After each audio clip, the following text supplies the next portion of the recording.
Hello and welcome to the Music Community Podcast. My name is Dan Drumstow. This is episode 37, which is pretty crazy. And I'm here with fellow co-hosts, Random Girl Singing and Mr. Doc Bizzle. And we have a special guest up there in that corner, Miss MeadowFox. How are you today? I'm doing awesome. Nice to be here. Yeah, thank you for taking the time to come and talk with us. We're all very excited. I'm excited to hear or to find out kind of like your beginnings and how you found Twitch and all that stuff. So I listen to every single episode. So thank you three, for all the work you've put into this podcast. It's an amazing resource and a lot of fun. Thanks for having me. And I do want to apologize for the audio listeners. I did a 4-episode dump on iTunes and Spotify this last week because my wife texted me before because I don't hit record when we record because I just get excited, right? Because we talk beforehand and we're having a good time and we just go into it, so I forget to hit record. So I've been having to like re-record the audio from the VODs.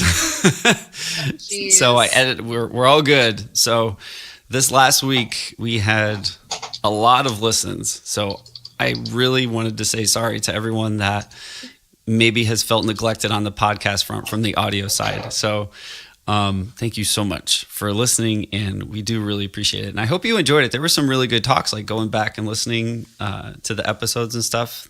We're very lucky to have such a well-versed group of people in our music community. Very engaged. Mm-hmm. Yeah. And this is a treat that we have Meadow here. Meadow, what do you do on Twitch before we get started? What you can explain it like really well, because I'd probably miss something that you do on your channel. You do so much stuff, but well, I'm a variety streamer is kind of how I brand myself, for a variety creative streamer. I play the harp as a main kind of flagship thing, but I also do art. Paintings, everything from watercolors to acrylics, realistic to abstract. Just have a lot of fun trying new art styles. This summer I incorporated cooking streams. That was a lot of fun. So I have an upstairs rig that I set up. So I've been doing cooking streams, which is a lot of fun. The occasional game stream. I like doing community games. So I kind of have like a wide gambit of things that I do, and I really enjoy being able to stream what I want. But my harp streams are very well received, and I like doing that. And I've added like cosplays and costumes, so I often dress as an elf, or I've done a pirate stream.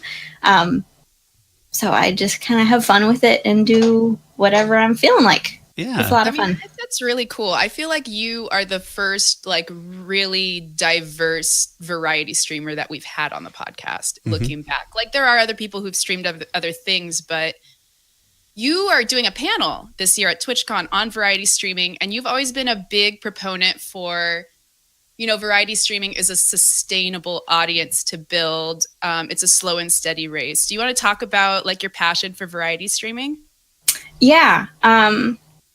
I really think that a lot of people should be variety streamers because it gives you the flexibility and freedom to do whatever you're feeling like. And I think doing what you feel like is what will carry you through a long-term endurance kind of marathon that streaming is. So I've always built my community around me as a broadcaster, and I'm doing whatever I feel like doing. And a lot of that is, consistent with harp or art, so it's not structureless. But the variety streaming has given me the freedom to kind of play around, do other things, experiment. So I've kind of trained my community to expect variety.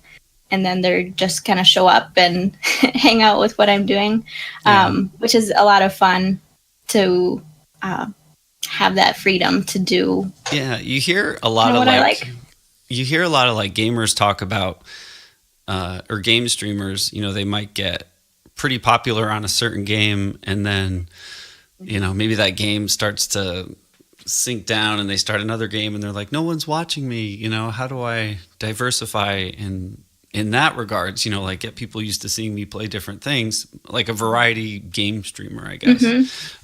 Yeah. And I've seen that. Oh, sorry, go ahead. No, I was just going to say, like, we're kind of lucky with music. Like, our game doesn't get older, you know, like I think our game music is going to be pretty popular for a few more years. Hopefully people still listen to music in the next whatever iteration of life, but you know, like our video game isn't on a cycle or our category, you know, like music 2 isn't going to come out in like 2 years. Maybe it will, I don't know, but at that same time, for like you said, as a variety streamer, you can put on a couple different faces in a sense. You can expose people to different things because that's what you're into. You're not just, you know, you're very good at cooking. You're very good at art. You're very good at harp. You're not doing an art stream just to do an art stream. You're actually like you're there for her, you know, like when you, and I would honestly say that no matter what you do, even if you do like the similar thing over and over, the people there really are there for you too. Mm-hmm. But I just mean that it is really wise to build a group around that much of your life, because I do see how it's more sustainable. I do see how it gives you more flexibility. Like, I don't know how you would feel if you did music every single time, but I don't know. I feel like I'm sort of at a point where I would like to do other stuff, but it's like a difficult thing. So what would your advice be to people who might want to step outside the box a little bit, but are feeling a little scared because those numbers, or they're pushing for, you know what I mean? Like, yeah. It's hard not to get caught up in the numbers, because you will experience different, like a different reception for different content. For example, when I was pushing for partner recently, I did. Congratulations, really by the way. I'm sorry. We should have started with that. How excited we were when you got that. Sorry. That's totally fine. But yeah, I just got partnered about, is it 2.5 or 3 weeks ago now? So recent. Just very recently, I did go through the experience of, I was pretty much just using harp primarily to get those numbers, because harp is my most popular content. It's what draws the raids in and a lot of views.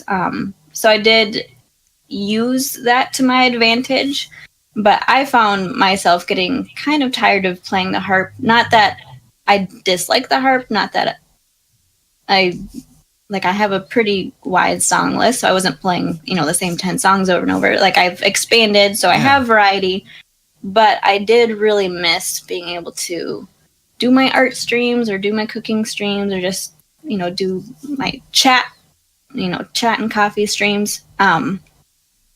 So I know what it's kind of like to just do one thing, and for me, that's not what I enjoy long term. But I do know what you're talking about, Steph, about that. Like, how do you go from maybe having like 80 to 100 people for a music stream, for example, and then going down to 40 or 50 for an art stream, or, you know, for a game stream? For me, it's something that I'm not as concerned with, because I'm streaming because I really want to and have the, I don't know. My mindset is I'm streaming because I want to have fun. So now that the partner push is done, I'm really not trying to fuss about numbers, and I just want to enjoy my time there, whether it's a kind of more intimate, quieter art stream. Those can sometimes lead to more conversations, and I get to know individuals more. So there's benefits of having those quieter streams that maybe don't have, you know, all the raids coming in, for example. But I really enjoy that kind of more intimate setting, and kind of have a different pace to those streams, which I enjoy. But I think that's normal for life. If we look, and it's a good thing, it's a healthy thing. If we look at even just how our lives are structured, that there are times when focusing on quantity, numbers, is the right thing. It's a seasonal thing. Like if you have an objective, there are times when focusing on quality is needed, and having a good balance of all of it at some point with your stream. And I think of it like this: like every day as a person, it's proper and right for there to be a time of the day where I'm working hard and I'm physically active. It's proper and right for there to be a time of the day where I rest and I eat. I have to consume a little. It's proper and right that there's a time where I actually go to sleep completely and I don't do anything. Like that's how our organic lives are structured. That's how nature is structured with seasons and all that stuff. I think as a streamer, to maintain your health and your sanity, you got to be able to have that balance of, okay, for right now, I'm going to focus on a quantity thing, a metric thing, and I'm going to push hard and I'm going to work on it, knowing that you're also then going to back off at other times and say, I'm not going to stream as much this week just for my own. I need to consume. I need some of me time. And then there's times when you say, you know what, I want to stream something that I'm going to enjoy doing, that my tight community is going to be here and we're really going to be able to have that interaction like you talked about. It's really balance. If we just look at nature, I think we can find that balance is a good thing, and there's no one cookie cutter answer. If you want to be a good streamer, this is how you do it all the time, every time you grind for the rest of your life. No, that ain't gonna work. You'll die. Perspective, like you can put out more content and be there more and have more opportunity to prosper because you're there more often, because hey, I might only be able to sing X number of times a week, but in between I'm doing other stuff. Mm-hmm. So if I can make it convenient to bring people in on my life doing other stuff and they like it, hey, I can do this even more, I want to find out like your musical history, Meadow, because I'm very curious about that. But on the subject, while we're talking about variety streaming, when you started streaming, when did the variety aspect of it come into your head? Like, is that something you thought about going into it when you first started streaming, or was that something as you got comfortable streaming with the harp that you were like, I want to do this now? And like, I'm not quite sure when you started. You did art, I know, before cooking. When did you start doing that on your stream? My very first stream was a painting stream. Was it? Yep. Okay. So let's see. This kind of dovetails into like my music and creative history, into how I discovered Twitch, into how my stream came to be. So maybe I could start with. Yeah, I was to say our normal format is all off. All our normal listeners would be like, "Wait, this isn't how we do it." It's a variety podcast, right? Yeah. Controlled chaos. Let's start with the music. Yeah, that's a good idea. Yeah, so I played the piano for several years as a young lass, and that taught me the basics of notes and reading and all that stuff. But I didn't really dig it too much, or maybe I think I was just too young and I didn't appreciate the practice that had to go into it. But my mom really wanted me to learn a second instrument, so I think when I was about 10, she brought me to a music store and just had me walk around, and she's like, kind of let me know what instrument kind of you're into, or what options you're thinking. And so I walked around for a while, and I was like, all right, Mom, here's the scoop. It's either going to be that hot pink sparkly electric guitar that Daisy Rock, or the harp. And my mom was like, how about the harp? So I could have been a rock star, but now I'm a harpist. You are a rock star.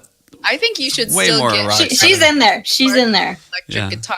Now that you're, partnered variety streamer. Yeah. Just do like some leather and rocker chick stuff. You never know. So I took the harp. I took harp lessons from about age 10 to 15 and a half, so about 5.5 years of lessons. So that's kind of all the lessons that I've had. And I did a music ensemble, kind of like a very small orchestra, for a couple years. I played at a few wedding receptions and, things like that. Played at church, just kind of little things here and there. But then end of high school, very busy. Some things happened in personal life. Had to drop harp lessons, and college hit. Got very busy. I didn't do harp or art or really anything creative until early 20s is when I finally had time to get back into things. What are you doing? Sorry, that might be personal. Oh, for which part? I mean, just to not do any art. You're a very creative person. Like very creative. It's like who you are. So I mean, what would you like not to do that? Why couldn't you do it?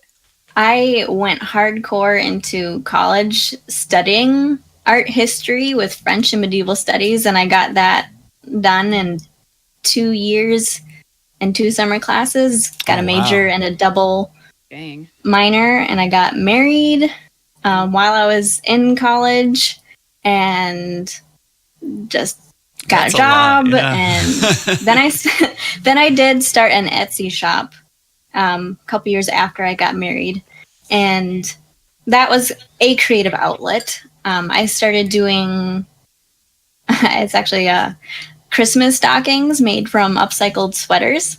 Oh, nice. My husband and I had really cheap Christmas stockings from an unmentioned corporation with a red logo, and I decided that I wanted to Kmart. And I decided that I wanted to make my own Christmas stockings. So I looked into making Christmas stockings, and then made them from these thrift store sweaters. And I was like, actually, these turned out pretty cute. I should start an Etsy shop. And so I did. And did that for 2 years. That kind of grew into like some pop-up shops, and I did like wreaths and home decor made from upcycled things that I would just find at thrift stores. So I did have a creative outlet after college, but it was a few years after college, and then I did it for 2 years. But then I realized that sewing and making all this stuff wasn't really my passion. I liked the creative side, I liked the entrepreneurial side, but I wasn't finding it very fulfilling or financially sustainable after that. So then it was after Christmas in 2000, let's see, it would have been Christmas 2016, that I was like, you know what, I think I'm going to pull the plug on this. I don't feel like doing this anymore.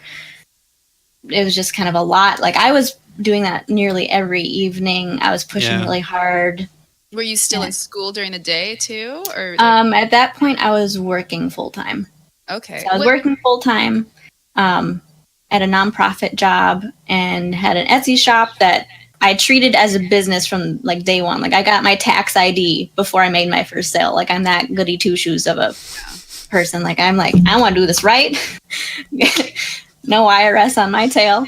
Are you still juggling work or other things like that with streaming, or have you been able to migrate more into full-time streaming? Currently, I'm still working, but I just stepped down from a 40 hours per week job to a 30 hours per week job, and I don't work Fridays anymore. I remember that was like a couple months ago. I remember seeing that tweet, and I was excited May. For you. Yeah. So still working that balanced, just aiming for that balanced life of structure and then creativity at this point works for me. So how did you find out about Twitch? When did... that was in my intermission after my Etsy shop kind of was not really going anywhere. Took a break for a couple months, wasn't feeling super creative, just wanted to chill. And that spring, my husband, who watches Twitch and games, he's really cool. He's a cool guy. Yeah, he's a cool guy. He's like the backbone of the stream. Yeah. We can be in the husband club, Meadow. It's okay. Don't feel bad. So he was like, do you know that there's a creative section on Twitch? And I was like, Twitch? What's Twitch? Oh, it's a creative section. I looked at a couple streams, and 9 days later, I did my first stream. Like I just Nice. dove right in. I was like, "Yep, this is what I want to do. Right That's on. I cool. see potential here, and I'm ambitious, and just dive right into things." When was your first So stream? that's how I started Twitch. First stream was March 2017. 2017. It's been about a year and 7 months Now, today. I think that's really cool, and I kind of want to know about like those first streams of yours. So you started with painting. Mm-hmm. When did bringing the harp into the equation? And I should start with this. Were you playing harp again like after college? Did you get back into harp, or was streaming something that maybe brought the harp back into your life? I practiced one time before my first harp stream. Really? Wow. Right Yep, on. I was like, "Oh, good enough." Nice. Yeah, so I have improved a lot over my streaming career with harp. I think my first 2 streams were an art stream scenario where I started painting, then finished it. But I always thought that it would be art and harp Mm-hmm. before I started. And by always, I mean the 9 days Yeah. it took for me to decide.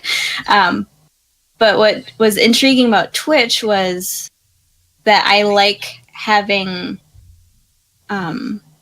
like a place to perform music, because it's, all good and fine to play music in your basement to yourself, but I think it's to be shared. Mm-hmm. And I just didn't have a place to share it. And harps are Big. annoying to lug around. So like they don't my large harp doesn't fit in my current car. So I have a smaller harp. You're gonna be like, hey, let's get the harpist out here. Yeah. Like, Like let's jam. with the harp player. Like that's such a You just hear like, Yeah, like I have like a dolly and like Yep. this case for it. So the harp had just kind of been sitting here for years, not really being used.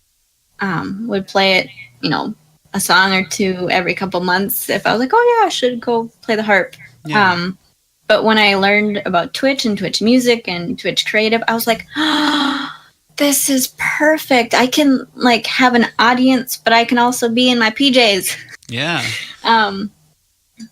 And be comfortable and do it on my own schedule. And I can do, because I actually do play games, or did. What are some of your favorite Used games? to. I'm curious. I was big into Battlefield 4. Yeah. Yeah, Doc. I didn't know that. I love Battlefield 4. Yeah. We have to play sometime. We Steph's should. like nerds.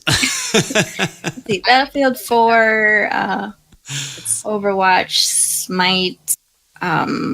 Played Smite a lot for like a year. Who do you main in Overwatch? This is a big question. Oh no! Oh, I know who you're gonna say. You're a Genji main, aren't you? No, Mercy main probably. Oh, Mercy's good. I like Mercy. Yeah, her pistol does a surprising amount of damage. She's Um, legit. Okay, we're But, cool. We're cool. If you're Yeah, not- so if you're not a Genji. variety of games. Nice. That is really cool. Rob, bless you. So did you fall in love with streaming right away? Like Yes. once you started getting it going, and I'm assuming you did. Like, Yeah. but was there any? Yeah, my first stream, I was like, this is so much fun. How did it go? I remember did- turning on that start stream button. Like I said, I hadn't watched very many streams. I didn't know what you were supposed to do. So I just kind of went with it, and I just started talking. Yeah. If you guys can't tell, I kind of talk a lot. And I just started talking to the camera. I pretended like I had people watching from the Yeah. get-go. I was like, oh, and now I'm getting out my paintbrushes, and okay, we're gonna went all Bob Ross, like we're using some phthalo green, and like just went for it, and people showed up and stayed around. I have people that are still in my community from that first stream that have just stuck with me. I had one monitor, one webcam. My lighting was poop. I didn't know what I was doing, Yeah, that's so. Are but there I had clips? so much fun. Are there clips or VOD? Let's see. I think there's a clip of me getting like paint on me. There might be a clip. but I have some of my practice videos Yeah. that I did for recording just to make sure that the audio worked. I think I have those on my computer still, but I don't think that I saved the actual stream. Yeah, In the because spirit of motivating people, I feel like I need to mention that even though Miss Fancy Pants here is now sponsored by Rode and has this like amazing audio setup, you know, she got all the way to partnership using like a USB mic, Yeah, a harp streamer using a Blue Yeti.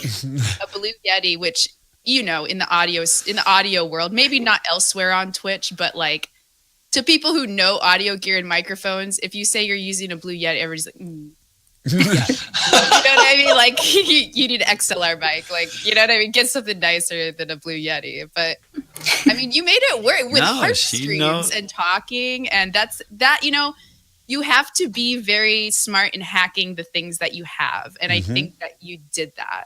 Yeah. I didn't. I didn't know that you were using a Blue Yeti. I wouldn't have guessed that. So you must have done a lot of like trial and error to get that set up to the way it sounded, because it does not sound like a Blue Yeti at all.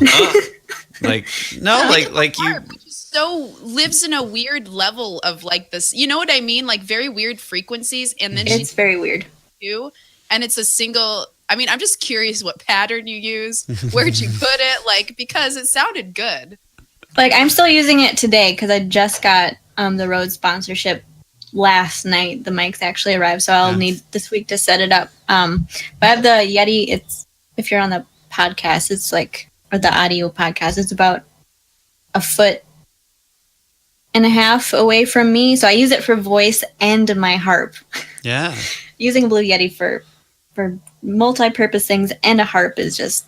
I don't know how I got partnered, to be honest with this setup. I don't know how people kept listening because there was some distortion in the mid-low ranges, but I just tried to I had to play quietly on certain ranges. There's some songs where it's kind of a plucky song that it would distort.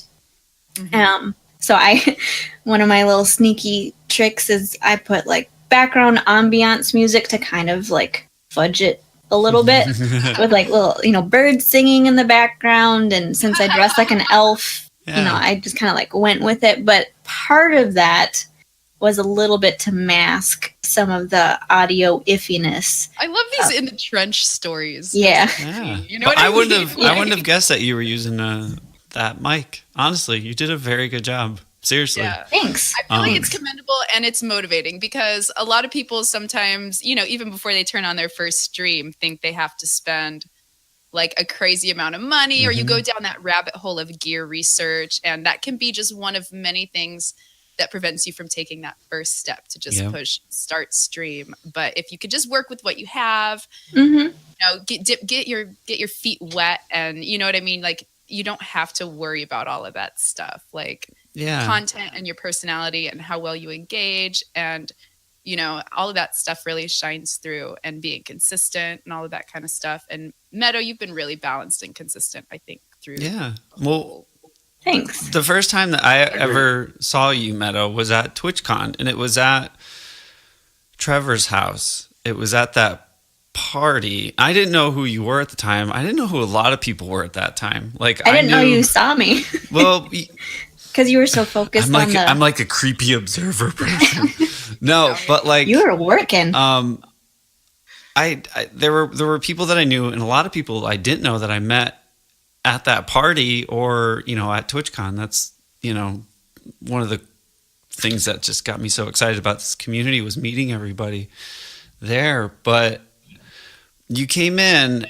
And you sat, I don't know if I'm going to probably replay this in your head, but you came down and you sat down at the couch and you were taking it all in. And I remember, I'm like, oh, I don't know who this is, but she's not being give me a microphone. I want my time. You weren't you weren't that person that seemed mean or it's all about me. You were very, I know. I'm not trying to be a jerk, but I just invested, but she wasn't Yeah, she wanted to be in that room and see what was going on. This is just what I observed the first time. I'm like, I don't know who this is, but does she do anything? And I said hi to you real quick, and we kind of said hellos. But I'll never forget that, because you had many opportunities to just go up there and be like, this is my time. But you were very like, hi, how are you? You were meeting people, and you were just being very respectful. Lara from the piano and Jackson and wait, what? It was like she would have had to go up to these people and tell them to stop playing.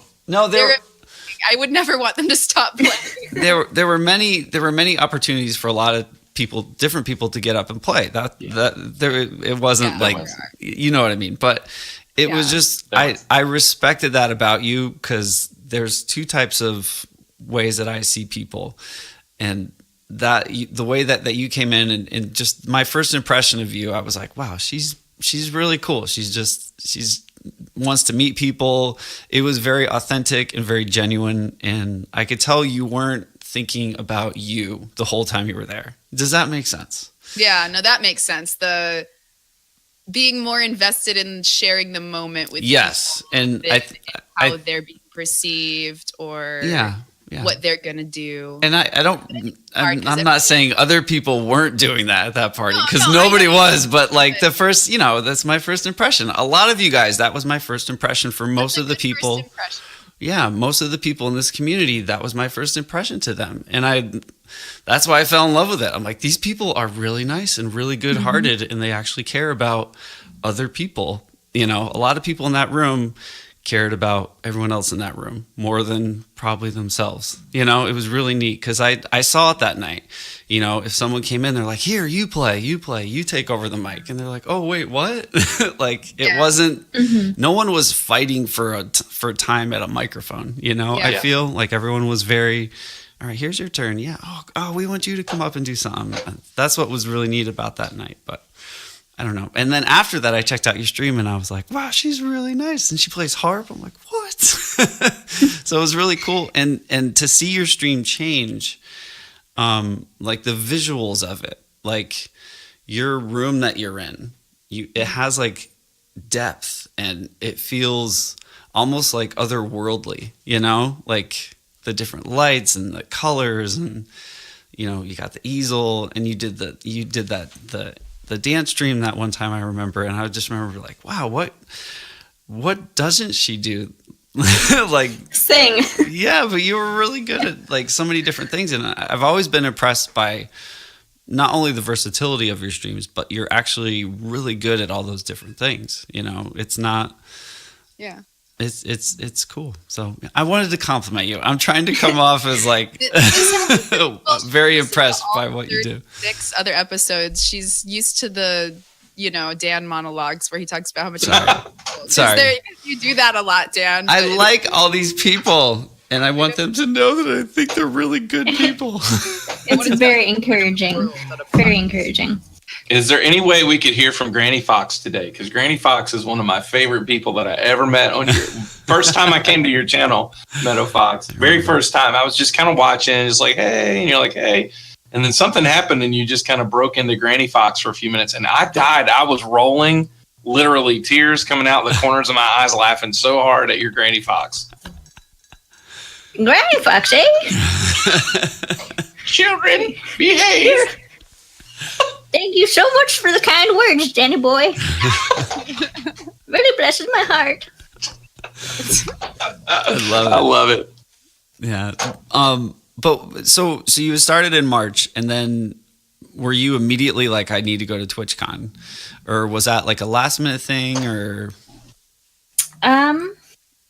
Because for me, like I remember I started that year too, and I was like, I really want to go and meet some other people that do this. You got there a cool way. You have to tell them how. Yeah. It was, yep. It was very cool. Well, and first, Dan, thank you. Those kind words really are very sweet and encouraging, and thank you for boosting me up. So my Twitch experience, knowing just like my personality is very ambitious. I like goals. I like achieving them. So when I set out on streaming, and I learned about TwitchCon. I think it was pretty quickly. I was like, oh, there's a convention for this. Like, I was so excited. I really wanted to go. But I just had a few hundred followers. I was like, is it worth it? It's very expensive. Yeah.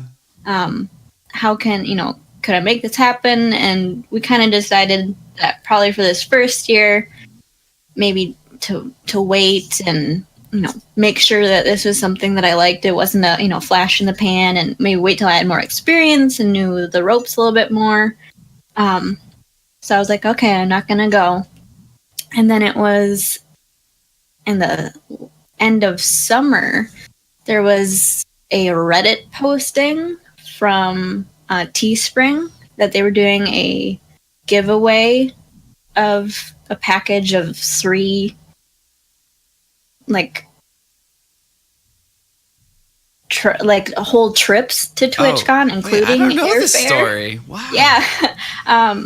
So all you had to do was to design a tank top design or a poster design. There was 3 different mini contests, each with its own prize. Yeah. So I kind of noticed that there weren't a lot of entries, and I was like, I could probably design a t-shirt. Yeah.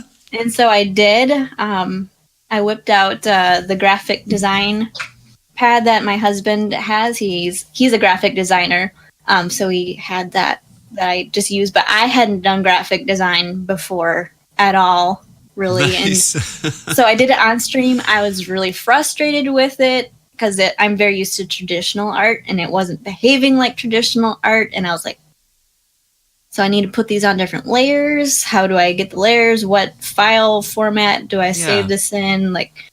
How do I do this? Mm-hmm. But my community was like, no, finish it. Because I was like, I probably won't even win anyways. Just it wasn't happening. Just give it up. And there's some people there that were like, no, you should really go for this. Finish it. It's going well. And so I was like, all right, I'll finish it. So I did. It was this fox surrounded by flowers. Entered it for the tank top design contest. And I kind of did a slight, I don't know if it's a faux pas, but I did ask other streamers if they could share it with their communities. I went to the streamers themselves and was like, hey, I entered this. If you're comfortable sharing it, could you please? I could get a free, nearly all expense paid trip to TwitchCon. And the community here, from the creative streamers and the music streamers, there are some friendships that I had developed already. And they're like, we want to help you. We'll retweet it. Some of them even made commands for their channels. So I was just blown away by the support. Was it people had to vote on it? Kind of thing. Mm-hmm. Yeah, so people just had to vote. I hardly knew MeadowFox back then, and I voted on it. It came across my timeline in Twitter. I voted for it, so I don't know who retweeted it or whatever. Yeah, it was a community for you, and I remember you won. I was like, holy cow. Yeah. So then I won that. So I got my airfare and my lodging, and my TwitchCon ticket covered by that. That's awesome. I was able to go to TwitchCon that first year, which wasn't something I had expected, and it ended up being absolutely incredible for not only my channel growth, but just the relationships and being able to meet people in person. It was really cool. So I was glad that I was able to go. And yeah, it was a cool story of how that. I didn't know that. That's really cool. That's so awesome. Are you excited for this year? Yes. This TwitchCon? It's a few weeks away, which is crazy. Are you ready? Both you and Steph have panels. Mm-hmm. You guys prepared? Yeah. Sure. Yeah, I feel prepared because it's really just sort of, it's not super formal. At least ours is not. It's really a conversation among people who are going to have an interesting conversation. You know what I mean? Yeah. And having an entertainment lawyer on the panel that's going to be there is a resource where I can just pick their brain about, current stuff.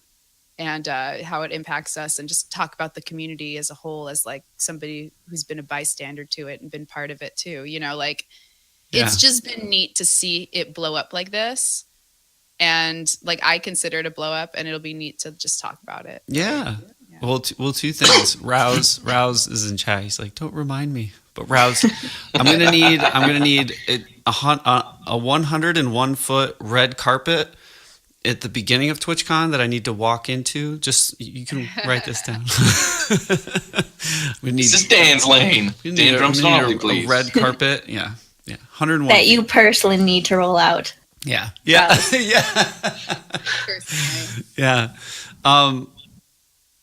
Crap. I was going to say something. I had a question that was really, I thought was good, but maybe TwitchCon related, panel related. I don't know. Rouse threw me off. Red carpet.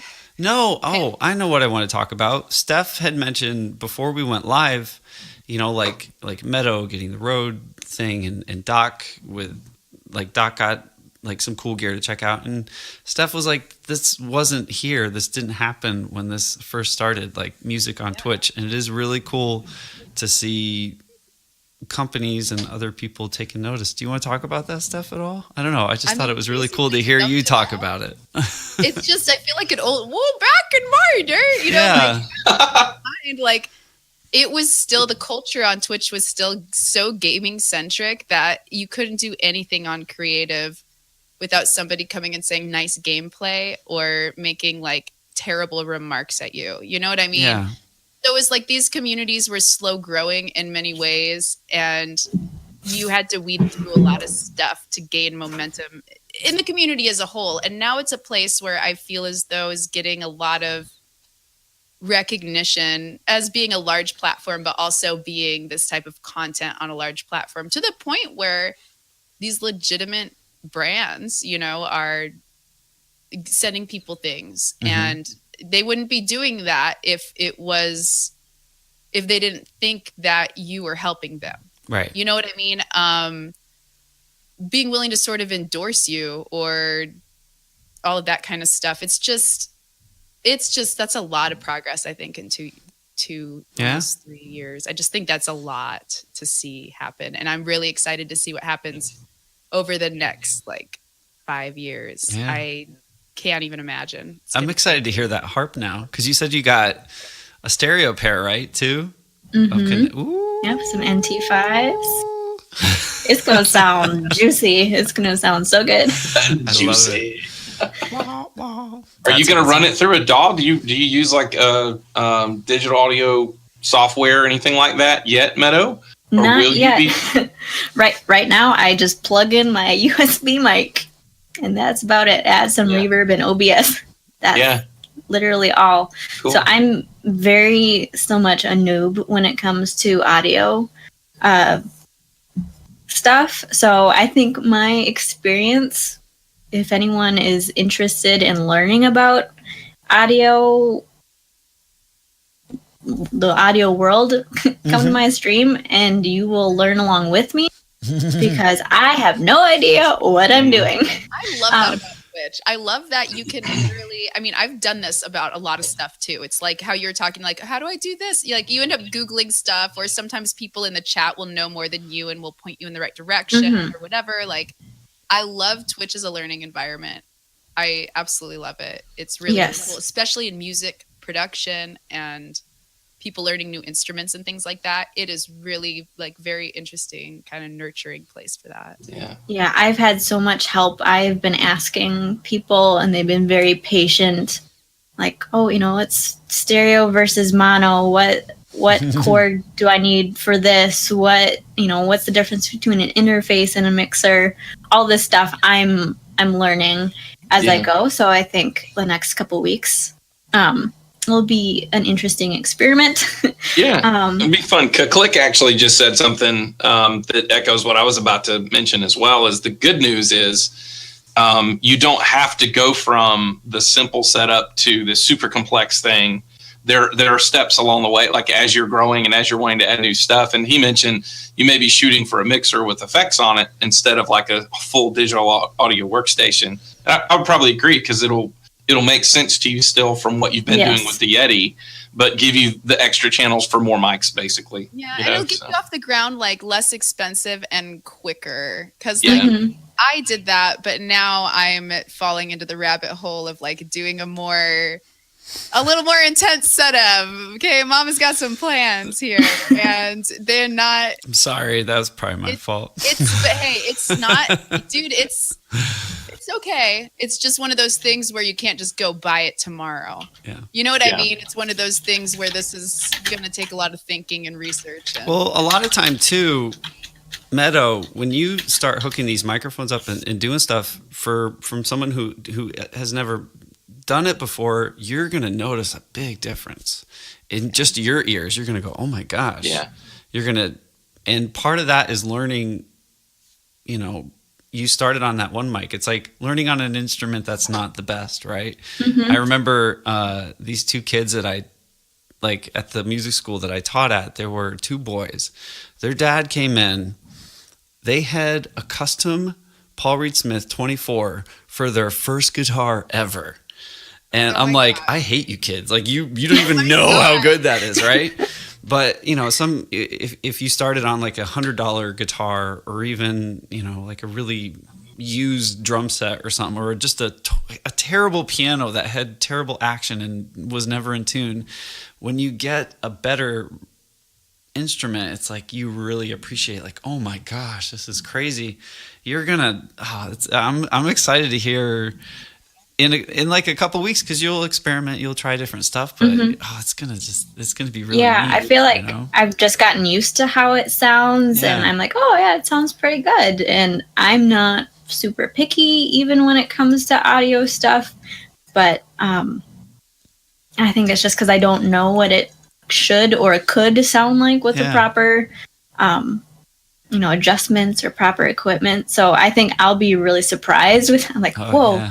my voice sounds like this now. Yeah. Or my harp sound like this, or it picks up on different things.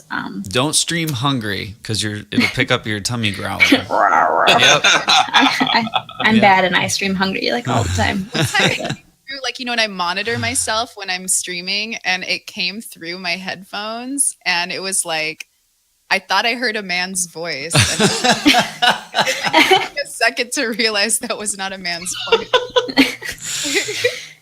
Yeah, like when I listen back to like my VODs, because I do sometimes, or clips, and I hear myself, I'm like, oh boy, is that how I really sound? Yeah. You sound differently when you listen to yourself on a recording. But yeah, to your point, I think it's gonna hopefully be a big improvement. Yeah. But I think literally anything would be better than what I have right now. So yeah, Thing is, it's not bad now. It's not at all. It's just it'll be neat. It's going to be neat watching you like discover the new gear as you're hooking things up and kind of expanding. And then once you get where you're good and happy with it, it's going to be neat to see that and watch that from this side of the camera. Yeah, yeah, it is. I'm gonna get a looper pedal and do like looped harp. Oh snap. And I'm getting some things, like I want to get like a rain maker, and I've got this Cool. Yep. singing bowl. We do. Oh, nice.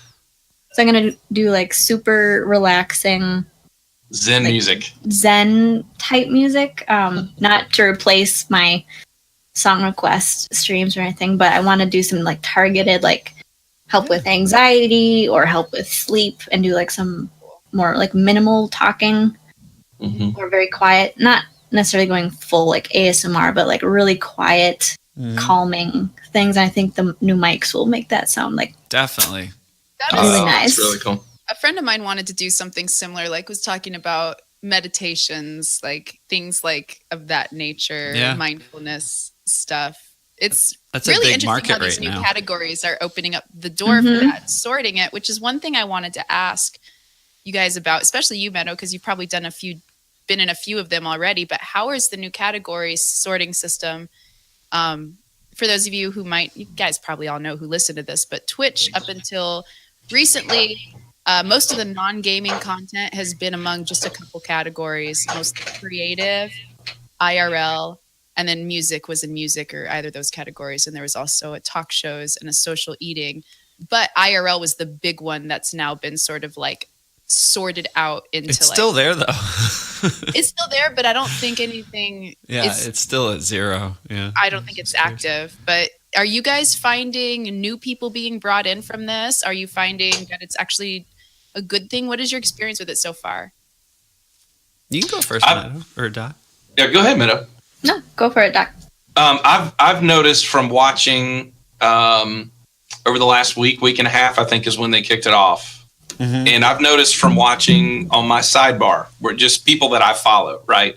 There's typical numbers, whatever those numbers are. Like there's streamers that usually it's like, okay, they typically run in the 30s, they typically run in the 50s, they typically run in the 8s, and I've noticed all of them be higher over the last couple of weeks. Each individual channel's numbers are higher. Now, are those new viewers that are following and engaging in chat so that the streamer feels it? I don't know, but just watching the number overall. The other thing that I noticed is the last few days, at least, when I've looked at the music category, it has said that it's been anywhere from 11 to 14,000 viewers, where music before, unless there was some big event going on, music before would have 4,000 to 5,000 viewers. Right.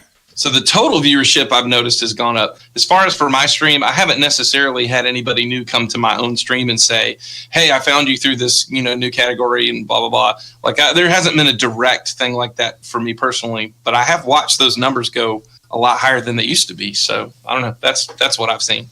What about you, Meadow? I think I haven't dug super far into the stats yet, and I'm actually a big stats nerd. I like digging into all that. Yeah. I haven't done a poll or gotten a super clear pulse on people in my stream if they've found me through one of the new tags or whatnot. I think there's still more data to be collected, but I think overall, especially for music, I think it will be cautiously optimistic. I think it's good that we're in the same place for those numbers, and I hope that even if there's maybe a slight dip or a changing period, that over time having us all in one place, I think will be a good thing for advertisers, good thing for streamers, good thing for viewers to know where to find what they're looking for. So I'm cautiously optimistic for the music category. The creative side of things, with me being a creative streamer, I'm not as certain about that because they really divvied us up. Yeah, they split that up. They divvied us up with art versus crafts, or they're calling it makers and crafts and crafters. And then there's makeup and body art is separate, and they really split up the creative category, which if we can, I'm not trying to sound super dark and pessimistic, but if we can survive this period, it will be good. But it's tough being separate because I don't think that there is maybe as hard of a line between art and makers. So splitting that one up, I was maybe I see where Twitch is going with that, and in a perfect world, yes, there would be those sort of distinctions, but with our numbers, maybe it was too soon to split I it up. view it as they're trying it. My optimistic, where I hope the intent is going point of view is that they're trying to push it away from being, okay, the category with the most numbers gets the most to, hey, if we change our UI so that, you know what I mean? If we change the system so that people are browsing through tags and browsing related content through tags that way, then maybe there will be more breadcrumbs. You know what I mean? That non-gaming content tag.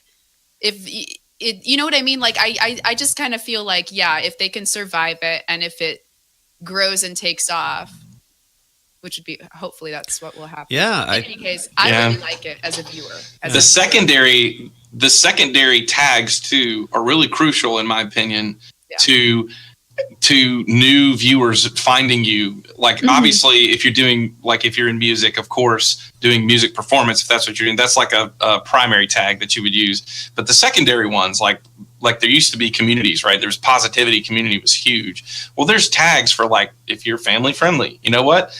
Here's the great thing. If somebody's searching, they don't have to be in music and then searching for family friendly to find a family friendly stream. You can be on the main browse page and put in family friendly and find, oh, there's family friendly music, an artist. I didn't know that. I'm not saying everybody should be family friendly. I'm just saying that's a tag you can use as like a secondary to say, it's like what I do. Like, Dan, I noticed this yesterday in your stream. I think it was yesterday. You used educational.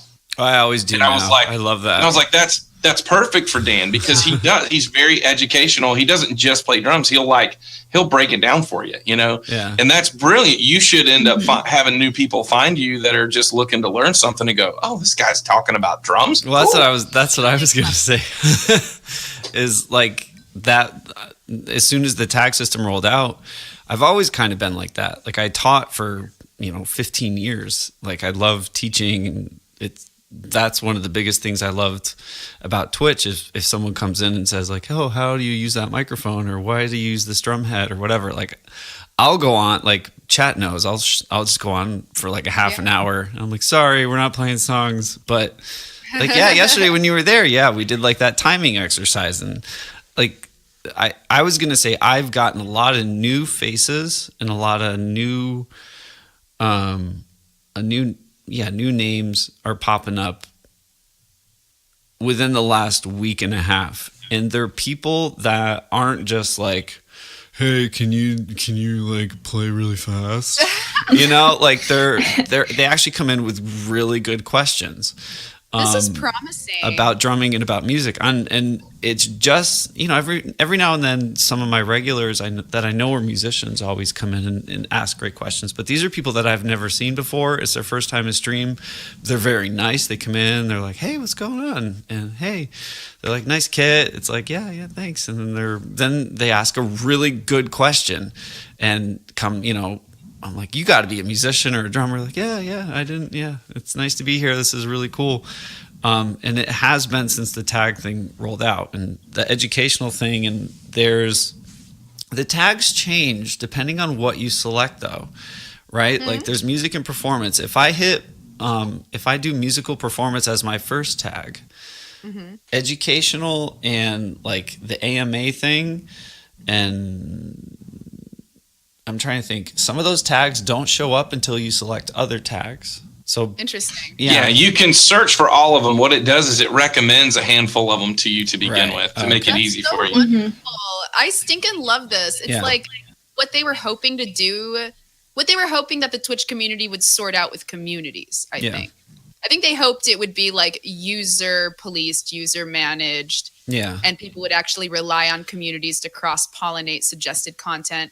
But I'm so glad that they wised up and realized, like, we need a real system to sort and to make people, not make them, but to give people the opportunity to discover new content. And this has been so segmented and it hasn't been so obvious. And now somebody could be watching like an educational, like cooking stream and then go click educational, this guy has drums.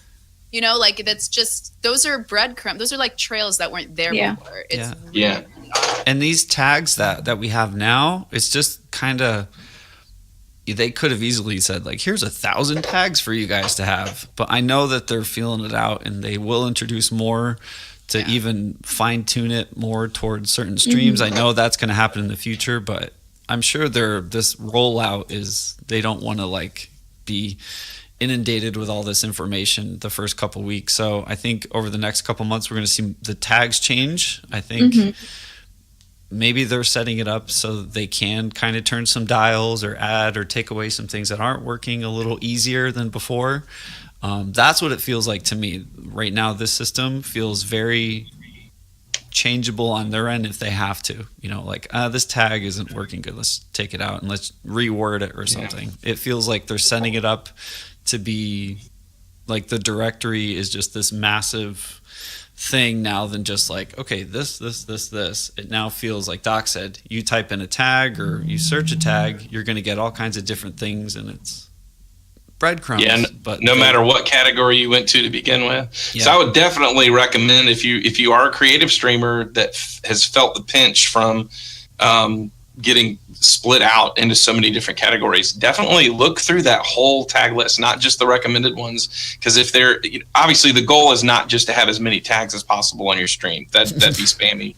But if you see some that like are relevant, that are well, oh gosh, I didn't even realize there was a tag for this. Those secondary tags I think can really help bring in that focus. Very much so. Yeah. Yeah, this whole tag system is a major undertaking for Twitch. Like, this is like infrastructure shaping.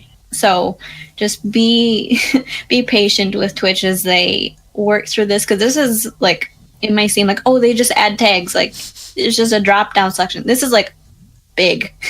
So I think there is room for improvement, and they are very much open to suggestions. I've made a few suggestions on things that either tags or categories that I think could be adjusted. And they are listening, so you can search for their blog post about it, and there's a link to make suggestions. So if you guys as a community think that there is something that could be adjusted, please do make that suggestion, and I think we will see changes and improvements and tweaking of this system as it goes forward. But it's been something ever since last summer. I was like, this needs a better organizational system, something like tags or breaking it down on the front page differently, and they're working towards it, but this is a big beast of a machine.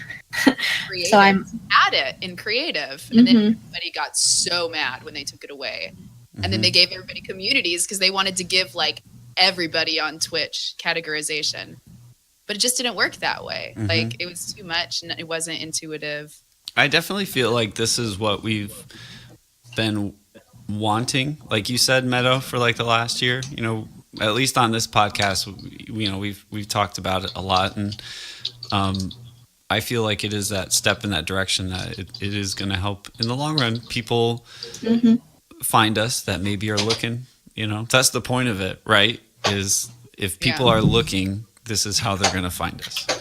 That's what I love about it, is that it shows great intentional effort from Twitch to help streamers be found. Yeah. You know what I'm saying? Like, I know at different times, it seems like there's been from different groups at different times, there's been sort of Twitch just doesn't care because they don't care about our category. They don't care about our game, and they just don't want people to find us because we're not bringing them as much money. Like, and of course you could put that in something and it sound like a valid argument, but the truth is when they're doing this kind of thing, that's a big programming, coding, it took a lot of meetings, for them to get through that. It shows that they are making this great effort. They do care. They're making an effort for us to be discovered. So they do care. They do care. They absolutely I believe that they care. They just can't turn everything on a dime for each individual's want or desire all the time, but they do care enough to want to make it where we can get found. I think it's pretty sinking. But cool, Doc, I want it my way. No, yeah. Me too. I actually wish they could have implemented tags and let us keep communities, because I viewed communities as a lower level, maybe not a lower level, an entry level to stream teams. It was more of a way to identify with a group of people if you wanted to, without without having to apply for it as a partner and stuff like that. I thought communities was still kind of cool. Have you guys, because I didn't browse communities ever at all. Have you used the new tag thing? The communities? Like now, like, have you guys logged in? Like, cause I don't want to sound like a jerk, but like most of the time when I find new people now, it's from like a host of like a friend of mine, right? Like if Meadow's like, hey, we're going to go host this person, go check them out. I'm like, ooh, cool. I don't know who this is. Like, I don't browse people. Oh, are you asking if we browse? Have you used this new tag system maybe to find someone new or check it out? And what was your experience with it? Streaming, so I've been watching a lot of Twitch lately. Yeah. And a lot of it is because it's been a lot more fun to browse because of that. And also like just following and looking through new categories. And it's curious to me. Like, people were so worried that IRL going away was going to kill communities. And today I was browsing and I saw that in sitting and chatting, there were 30,000 viewers. In music, there was 6,000 viewers, you know, like I don't know. I like having them sorted so much because I don't have to sit there and scroll through endless IRL. You know what I mean? Yeah. Like, it's as if from a viewer perspective, I'm really enjoying it. I've been browsing a little bit more, and also seeing people try to sneak in their music streams and sitting and chatting. I see you. I see you in there. I know I'm going to give you the benefit of the doubt. I know you left it in there by accident, right? I love it. The problem is like when I log in and I do, you know, I always get hit with that following thing first, because I usually will watch on my phone, or if I'm here on the computer and I'm like, oh, so-and-so's on, I get excited, right? Because you guys are all my friends. Most of you are there's always someone on that I am excited to see. So I haven't really had a chance. But is there like when you hit search, do the tags drop in, or do you have to type them in manually? Do they give you the tags, or I'm just curious. Do you know what I'm talking about? Let me I look. follow the breadcrumbs. Yeah. No, I'm Depends on what browser you're on. I like to go on okay. the non-gaming. I mean, I spend a lot of time on non-gaming tag, so I haven't really. Maybe I'm bumping it up without really going through a lot of it. Yeah. I Like, think if you the just- search feature could be adjusted. Yeah. 'Cause it seems like you kind of have to know the tags. Right. That's what I was in curious order to about. search them. Like, recommended me following other categories though when I was on mobile. Like, I was in browse in the browse part of the mobile application today. I don't know, but all I remember is that I was watching one thing and there was other things that they were like, oh, you might want to follow this. And I was like, oh, I don't follow that now. Oh, here, let me just follow all of these. And I think it was from going to the non-gaming content, but I can't remember. I don't remember what I did, but it worked. Okay. And so that's a good thing from a user experience. That's It all worked. that matters. It's cool. It worked. When you remember precisely how you got somewhere, it's because it was hard to get there. Well, yeah, it's You know? it's like watching YouTube, you know, like you start watching like, oh, how to make pancakes. And then you end up like cave mining in some place. You're like, wait, how did I get here? I took a trip, man. When did the sun go down? Yeah. When you're on desktop, which I know not everybody uses desktop, but when you click browse, they've got tags that are specific to categories. Okay. Like you can show, there's a thing, and you don't have to type in a tag. You click in the box and it shows you a whole list of tags that are related to categories, but you can also just show live channels. And when you click on live channels, you click on the search tags and it gives you a whole list of tags that are currently being used on live channels. Even some that are in other languages. I have no idea what they are, but it's kind of cool. I did see people tweeting about that. You know, they automatically put you can only select one language, and I know there are a lot of like bilingual streamers, so that could be something I think changed too. You know, even in our music, even in the creative directory, you know, there are many streamers that speak both, and I'm curious if that affects them at all, like with the way I've they're kind of heard sorted. it does affect them, so hopefully that will be adjusted, because that's a big deal if you have to choose only one language tag. Yeah. On which mobile, I think I heard is the case. That you can only choose one. Like, you should be able to choose multiple, I feel. So hopefully they adjust that. yeah, one thing like on mobile that I did notice on browse, like if you go into like a game now or music, it's not really by numbers anymore, by viewer count. It seems to be sorted. Remember how when it changed? Yeah, you can kind of filter it, I think. Like, oh, I don't know. I know what you're saying, though. I remember that because for a while it was sort of irritating because it was sorted by language. Yeah.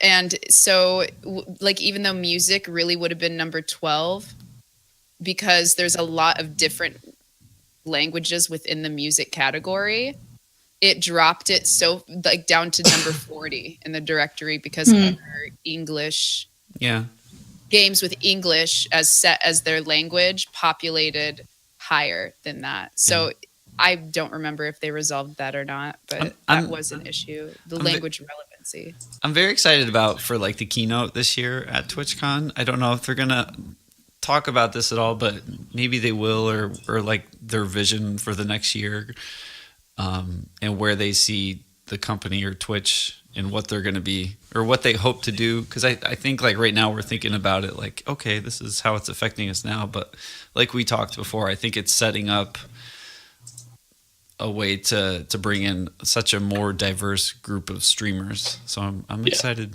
to see what they kind of talk about this year at TwitchCon, or what they have on the floor. You know how Twitch always has like that booth when you walk in, and last year it was the new system for like affiliate and the achievements and all that stuff. I'm curious what this year is going to be like their main focus at that booth. It'll be fun.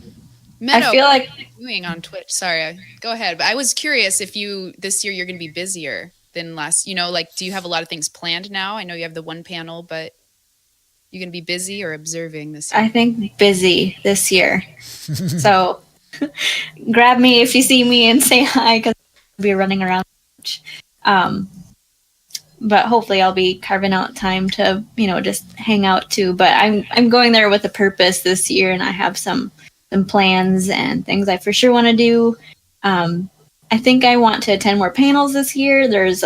I know more people now, and there are panels that I want to be there to support them, and also I want to learn a lot. Yep. So I have my panels typed out in a doc. You have your binder, your panel agenda binder. No, I love that though. Like you're traveling that far and going. Yeah. You're going for a reason, and it is to meet people and hang out. But there's a lot of resources at that convention that are underutilized. So I did the same thing last year. I was like, dang it, I missed that. I missed this. So that's awesome. Yeah, so I'm going with on a plan this year, but I'm gonna, still have time to chill, and I'm going there Wednesday evening and leaving early Tuesday morning. So I have like some buffer time, because I do want to socialize and just, experience the moment. But I think I will be busier next year or this year than it was last year. I don't want to socialize. If people try to talk to me, I'm like, go away. No, I'm kidding. I'm very excited to see everybody again. It's going to be really nice. Just one thing I just wanted to say on the last topic of the Twitch tagging system. I think it really feels like Twitch is setting up or getting ready to be a more welcoming place for a new audience, aka non-gamers and gamers families get their moms on Twitch. Are we excited for having our moms and aunts discover Twitch?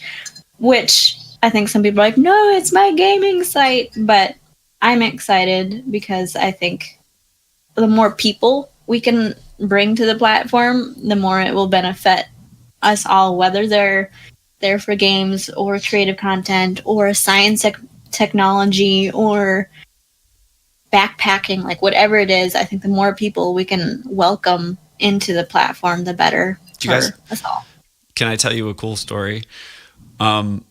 My dad, his business, they recently did a television ad here in Pennsylvania, and the local TV station, the guy who's in charge of like the advertising and all that stuff, he came over to the house and we met him and all that stuff. And my dad was like, oh yeah, my son, we were talking at the table, and he's like, he streams, and he goes, oh, on Twitch? And I go, yeah. He's like, yeah, we know about Twitch. Like from that aspect of, there is this shift socially now to where people are watching online content. Might not necessarily be Twitch, but some sort of streaming or whatever. And he's like, yeah, He's like, that's really cool, but at the same time, I don't like you. From their marketing, and their viewership numbers as a network, he said like it's like radio stations. No one, like, how often do you listen to the radio anymore?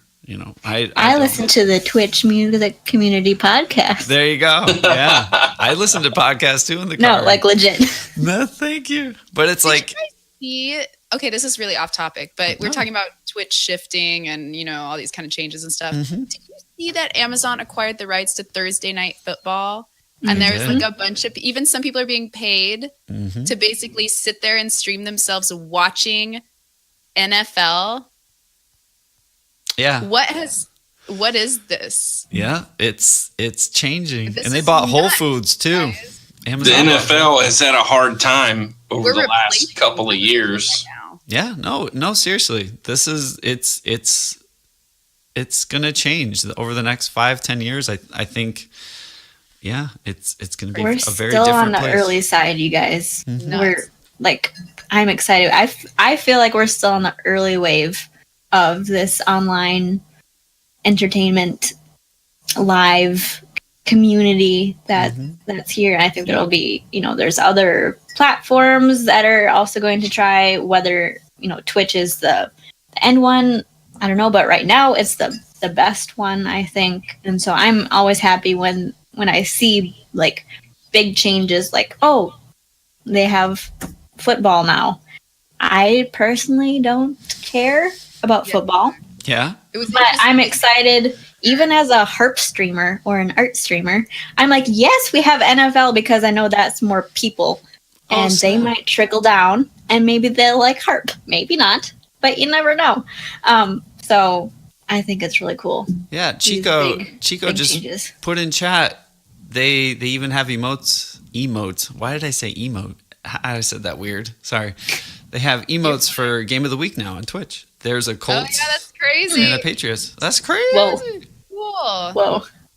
That's a So, big deal. do they have the same amount of ads as if you watch it on commercial cable TV, or can you have less ads? Because, like, I'm wondering, because it's so much ads when you watch it on cable. Yeah. You know what I mean? Like, it's basically ads for 5-minute increments of football, or so I remember from being in situations in which it was on. Well, it Like, it just shows also too, the people that are streaming, watching the football stuff. Like I know Tim the Tap Man was doing it right the other day. I think these networks and streamers, we talked about it last stream or the stream before, I don't remember, but like about branding and maybe you don't see yourself as an influencer, or maybe you just see yourself as I just show up and I want to play this game, or I just want to draw this picture, but there is that point where if you really enjoy streaming and stuff like Meadow now, like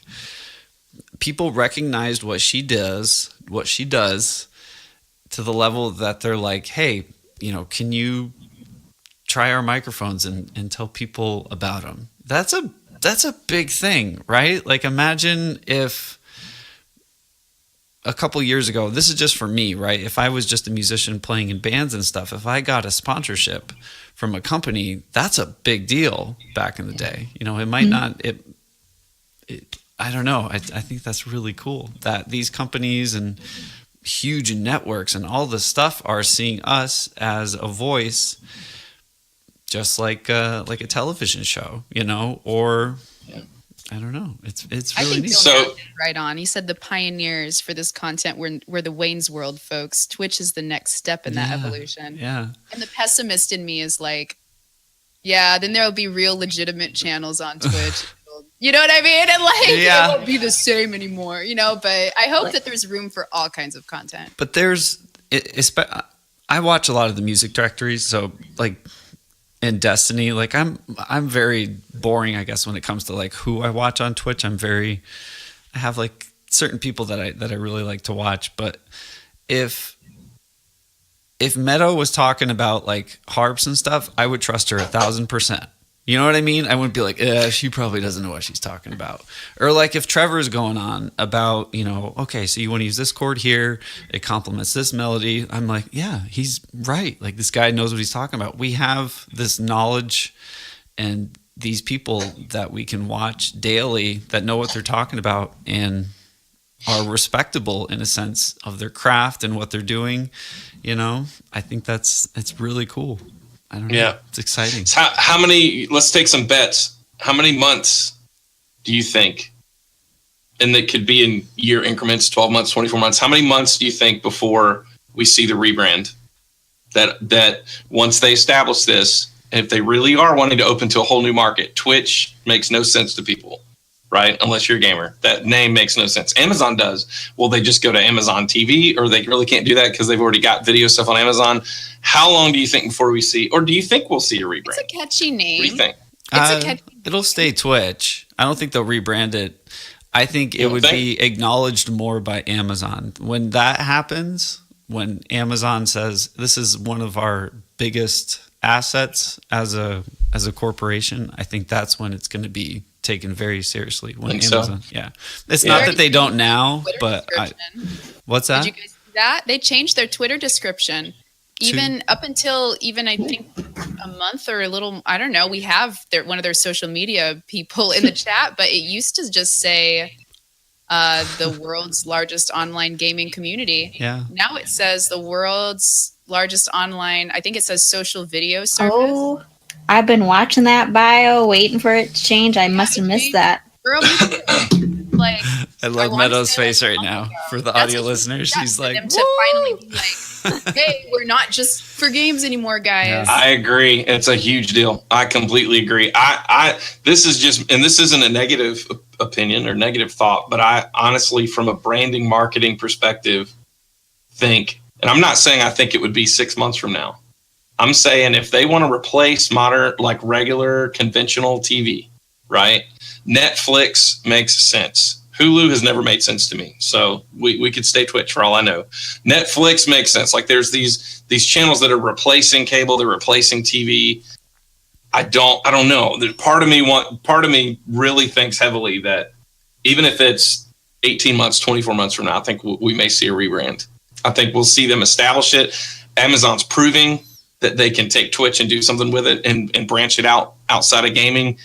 Seeing stuff like that on the Twitter thing, it would not surprise me, is all I'm saying. If within the next 18 to 24 months, if we see a rebrand. I'm curious, though, how... cutting their roots. I'm curious, though, how much Amazon really does... Obviously, they have a lot of influence in what happens because they own it. But I'm curious, like, how much involved they are, because they are, like, a subsidiary... I think they've gotten a lot involved in the last year. All the changes have been like monetarily driven over the past. You know what I mean? Like all it is like, here's a new way people can throw money into Twitch. Yeah. Here's a new way people can throw money at you and not bypass using PayPal. Like that's not a bad thing either. I'm not even saying that's a bad thing, but I'm saying it's business. It is business. Twitch sounds like, I don't know, just the word Twitch, brand marketing wise, the name Twitch. I love the Twitch platform. Don't get me wrong, everybody. The name Twitch. Dog hates Twitch. We love Twitch, but exactly. but the name itself. Just got partnered. You tell somebody Twitch that has never heard of gaming on Twitch or whatever. You say Twitch, and they're like, "What?" It's a little like twerk, kind of Twitch. It's just different. Once upon a time, nobody body movement was. Yeah, that's what we need, though. That was like 2007. Say what now? YouTube. Wasn't that like 2007? What year did YouTube come out? That's not a very long journey. It's been Twitch since 2011, right? Or imagine this, guys. Imagine we're in the olden days and we're going to say, guys, we're going to create this thing on the internet and it's going to be called Yahoo. You're like, what? You're an idiot. That's never going to work. you know? So anyway, I don't know. That's just fun conversation to me. Like I said, it's not like this dum question. I just wonder, I think in those terms, like I wonder if they will. And if they do, I think we would see it within the next 18 months, 2 years, something like that. I actually hadn't thought about like a rebrand or a name change at all. That hadn't crossed my mind. Curious. Interesting. I'm not sure. But what I do kind of see happening before then And just a heads up, music community, just to be prepared for this. I think we'll have much bigger fish come swimming into the sea. Definitely. Like even with the celebrities getting in on the the game streams. I think we're gonna have like some high caliber musicians come in here. So just be prepared. Don't let jealousy take over. It's good for them. It's good for us. And I just anticipate that happening sooner than a rebrand already. But, it is. It's starting. Yep. I think there'll be even more. Yep. Red Bull is taking point on some of that because they've been doing some stuff with T-Pain, who's already does gaming and stuff on Twitch, and they've done some stuff with T-Pain and other DJs where they just like create remixes live, like all together. It'll be like T-Pain and one or two other producers. They've done some stuff on Red Bull, and I think Red Bull, which was it, Lollapalooza? Yeah, I think it was Lollapalooza. Yeah, like Red Bull was streaming that through their channel as well because they were a sponsor of Lollapalooza. And stuff like that. I agree, Meadow. I think we're going to see a lot more of that.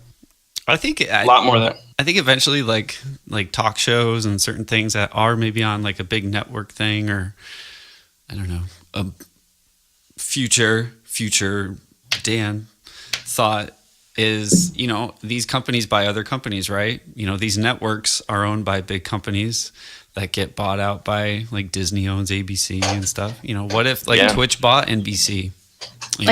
Food Network and getting like cooking Amazon shows on here, even like binging with Babish, who's a YouTube cooking broadcaster on YouTube.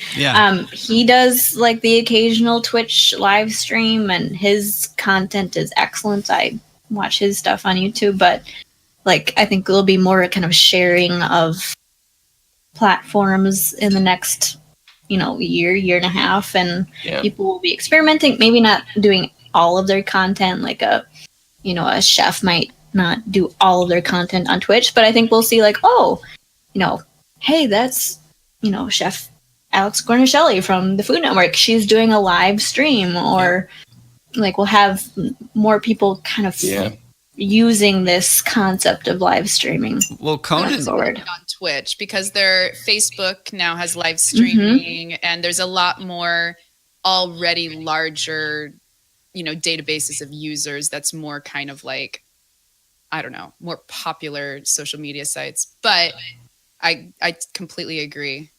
You can see all the companies and all the different platforms trying to get in the game. Instagram opening up for like longer video uploads, trying to take a little bit of that video from YouTube, and like definitely Twitch going, really sinking their feet into like the non-gaming stuff, and Facebook, and it's just then Microsoft has their hands in it too, and who owns caffeine? Is that Apple? I don't remember, but you know what I mean? Like definitely.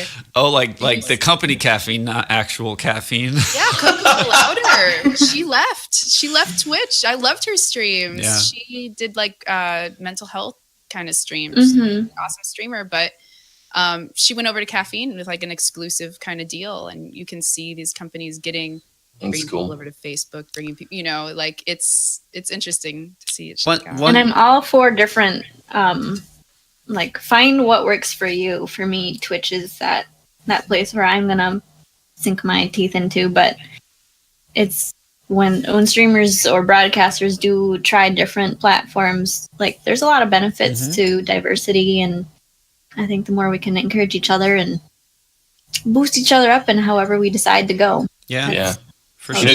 John Mayer has been doing stuff on Instagram Live for a long time now. He'll do like little guitar lessons, somewhere like he's on it all the time, and they get so many views. I'm like, John, brother, come over to Twitch. Come to the light side of the force. Come to the bright side of the force. Come on, man. Not for everybody though. Like some of us are like beasts. You know what I mean? Like some of these folks, how often would they really want to put in like the kind of hours that I see streamers put in? Yeah, well, that's what I was gonna say. Is these bigger, I hope these bigger acts come, because they're gonna bring in new people, new faces that might not have come. But at the same time, what kind of interaction are they going to be able to give an audience, where maybe we are a smaller on the pillar of John Mayer and, Doc Bizzle Just a little socially. But Doc is going to have that element that maybe John doesn't, where he can remember someone's name in chat and have that conversation. Everyone likes John Mayer, okay? I know that's very weird. I love John Mayer. Yeah. No, but I'm saying like there's going to be these dynamics where, you can watch this bigger name, this bigger thing. But if you want that experience, that connection with someone as a streamer, or invest your time as a viewer with someone, that experience is going to be a lot harder to have with John Mayer than it will be with Doc. Sure. Yeah, sure. So I think but it's good to have those options. I think that's really cool. Yeah, like I used Instagram a lot for my Etsy shop, and I still post on it. And I looked at the Instagram Live, and there is that interactive chat feature, but it's so short-lived. It's just like an inch and a half on your screen, and then it fades away. There's all the hearts. Yeah, and hearts. And like I've tried to communicate with someone who is live, and there's like a 0.1% that they'll get that message, and if they do, they just read the message and they don't really acknowledge like who it's from. It's just the next comment, which I don't really care for as much, although for people that do use it, it's great. But for the interactiveness, I think a platform like Twitch has it much better figured out. So like for John Mayer, be like, you could have like a better audio quality than having just like streaming on your phone, and you could interact with chat easier, and it could be really cool, because I'm sure a lot of people's fans would really love to interact more, instead of just like, I'm throwing these comments and maybe he'll see one of them eventually. Yeah. But it'd be really cool to have those celebrities. Well, even if the celebrities, if somebody like John Mayer came to Twitch, even if he still can't respond to chat, right? Because it's just flooding, it's just going crazy. Sure. Even if that's the case, somebody like him being on Twitch brings a whole lot of music lovers to Twitch. Yeah. That might not come to Twitch otherwise, but if he tweets and says, "Hey, I'm going to go live on Twitch and do a guitar thing," right? Thousands of people, right? Well, what happens when he's done with his 30 minutes or his hour, and somebody's like, "What is this all about?" Like on the home screen, even just here's some other music streamers you may like. Here's some other like what? The coast, Doc. Yeah, right.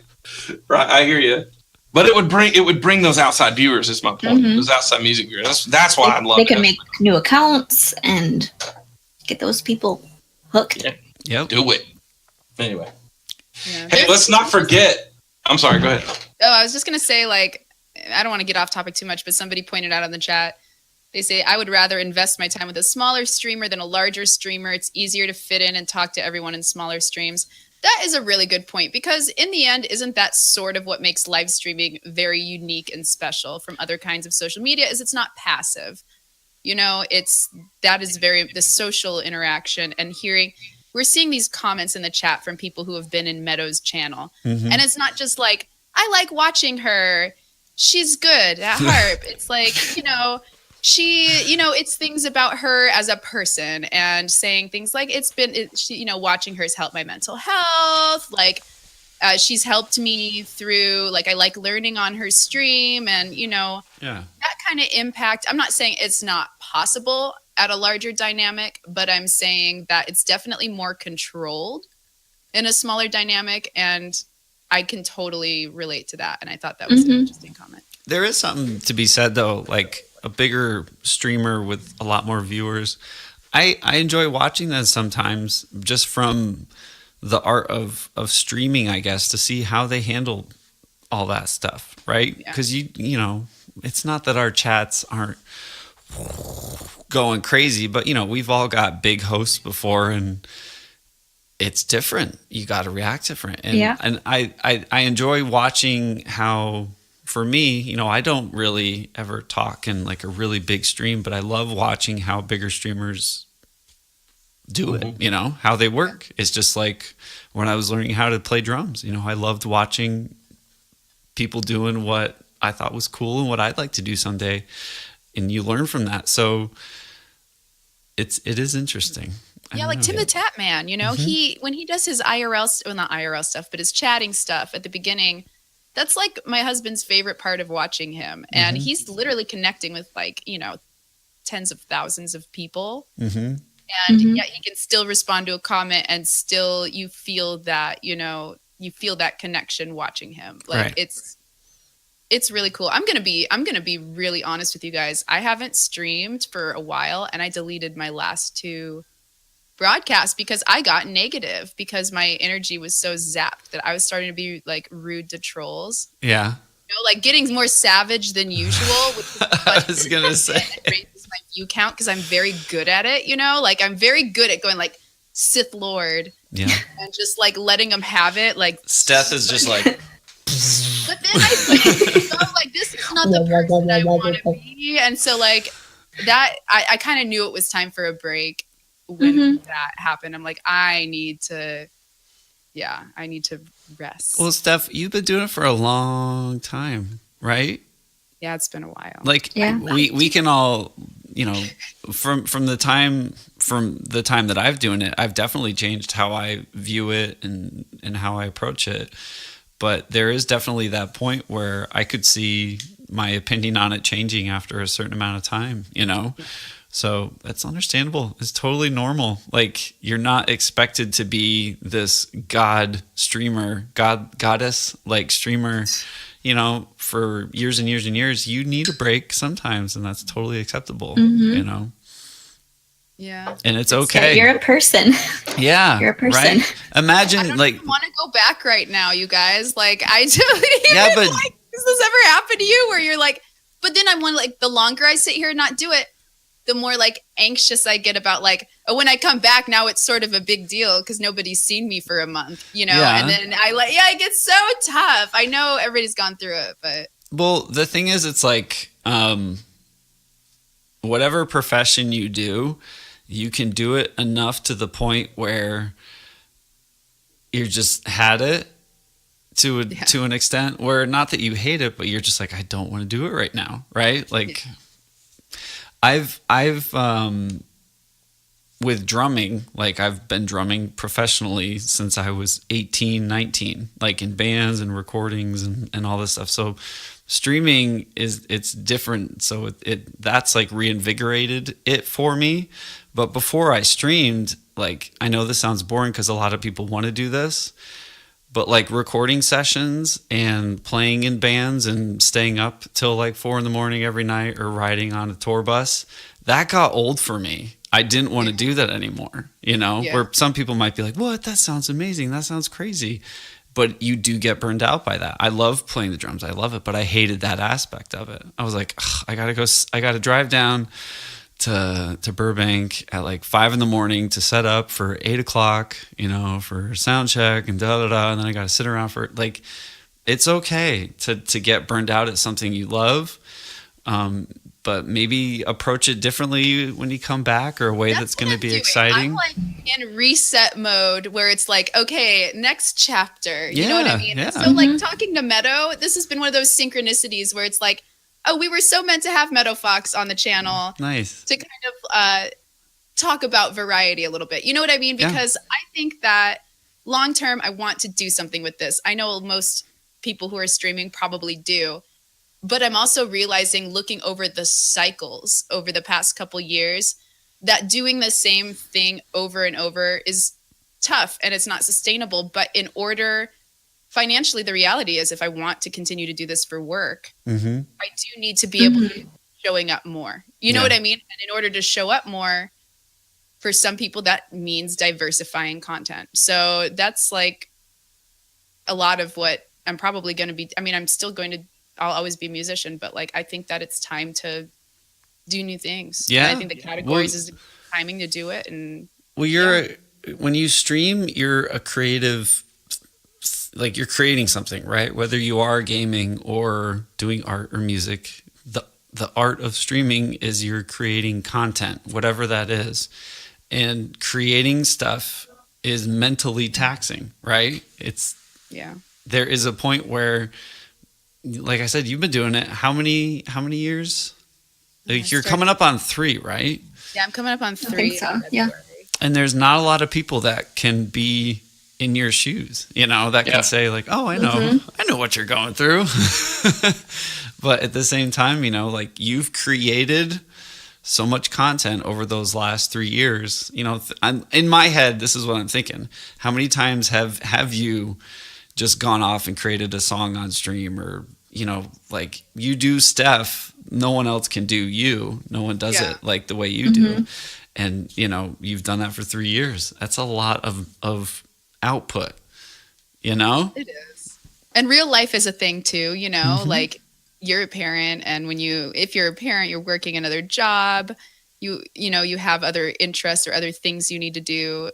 I think balance is always like a really tough thing to find. And I so admire people that can be consistent and still make good content. You know what I mean? So like, and Meadow, I think you're one of them, honestly, like honest to God. I think that you are definitely like one of those consistent people.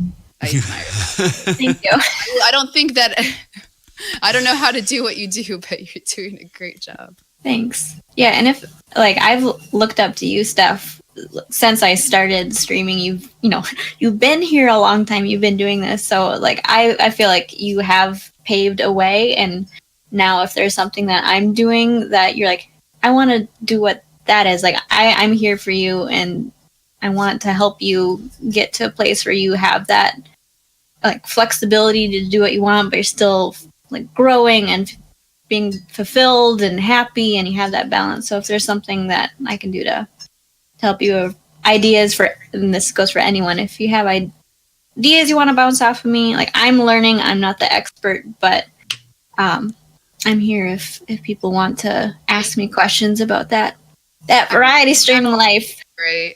The panel. I'm definitely going to come see your panel, and I hope that they end up they'll probably have a VOD of it, right? Or I think so. Yeah, and it will be live streamed on the Creator Camp page. Nice. But yeah, ever since I started streaming, like I follow a lot of people on Twitter, and a trend I noticed was burnout of streamers of any kind.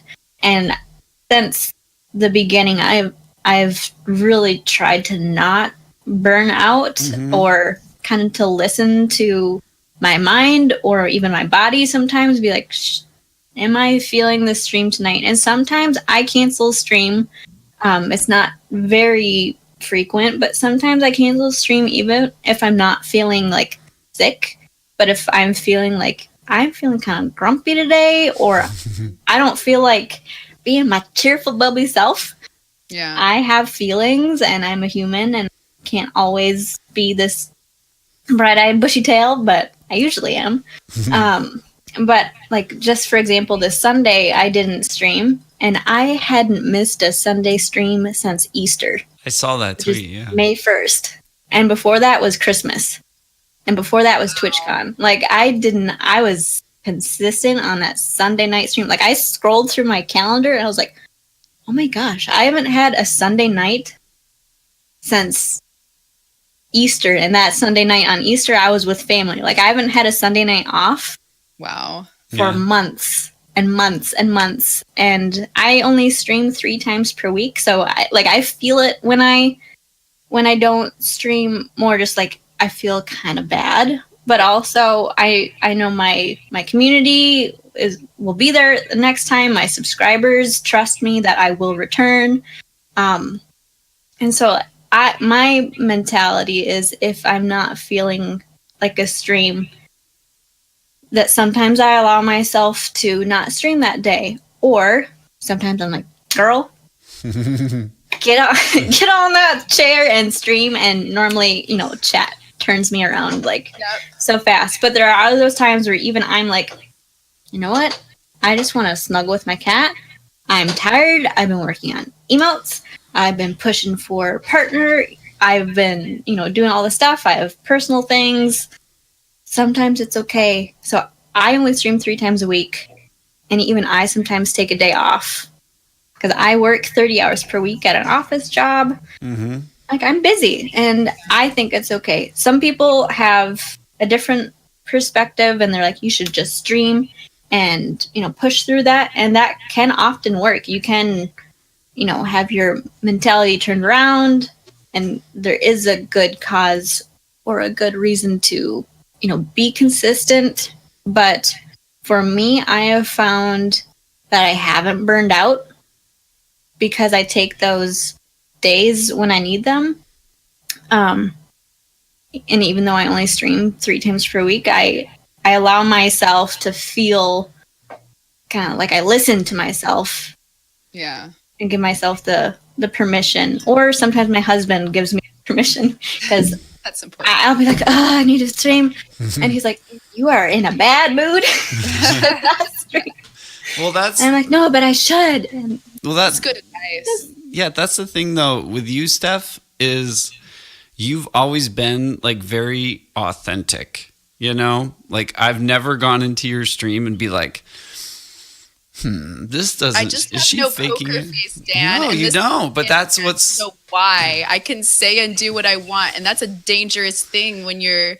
Yeah, but that's one of the things I think is great about you, though, Like people know that about you, and we're not going... I like your sass. Yeah, we're not going just to see like a perfect... I hope people don't go to a streamer to see the perfect version of that streamer every time, because you're not going to get it. No, you guys are right. Like, it's always about just show up and be like you and whatever. And if obviously you're not feeling it and you're like and you're gonna like freak out on stream, don't just stream because you feel like you have to, because you're gonna have those days where anything could trigger you like that. Yeah, I was getting sort of triggered about really stupid stuff, like not really stupid, but stuff that ordinarily I would be able to just like ignore. What do you mean? Request a song? It's not that hard. I forget, like just like dumb little stuff, and it's read the panels. Why did you let the? And also, I would rather show up less often and give like a good give all my energy, give all my heart and soul into it, and have a really, really good stream than just show up. We talked when you were here in August. You have some really cool ideas, and I do hope you do them someday. It's a lot, though. And I know it is a lot, but that's what I think, that this years of you streaming and all that, like you have experience that, like I said, none of us do. You're on another level of experience, right? That a lot of people don't have. So you're I'm flooping it now. I'm a freshman, and you're like a senior. Well, I'm pulling a floop because he like kind of disappeared off Twitch for a while. Yeah, but he came back and he was like, "Check me out, I'm ready to roll." And he had new content and new things he'd been working on for new streaming setup stuff, new videos and things like that.